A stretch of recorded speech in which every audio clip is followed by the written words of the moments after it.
terjadi? Kemarau panjang. Apa lagi? Sawah kering. Apa lagi? Kurangnya air. Apa lagi? Tanaman sayur. Oke.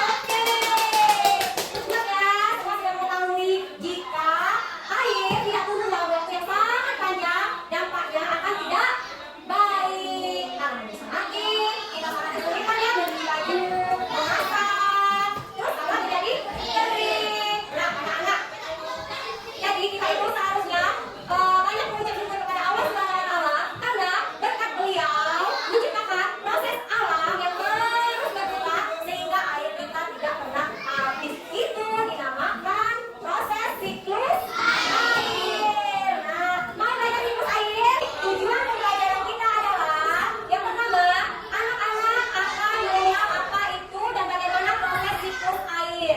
Dan juga kalian juga akan mengenal bagaimana proses turunnya air hujan. Selain itu, kalian juga akan diajarkan untuk bagaimana menjaga air agar air itu tetap tersedia.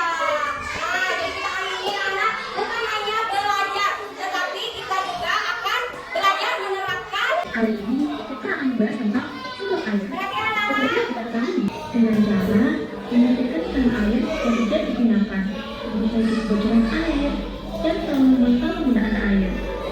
Gimana sobat pelajar? Bisa dibahas ya? Di sini adalah jam soal buat sobat pelajar. Silahkan dikerjakan. siapa yang bisa jawab? Evaporasi.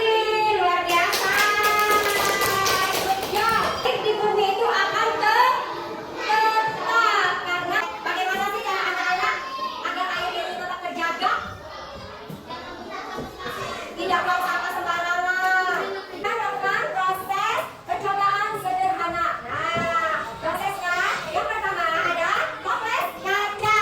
Yang kedua, warna biru menandakan air lah. Lalu, tapi ada es labu. Nah, anak-anak. Yang pertama, masukkan air panas ke dalam toples kaca. Ini menandakan uap dari makanan. Uap dari matahari yang masuk ke bumi.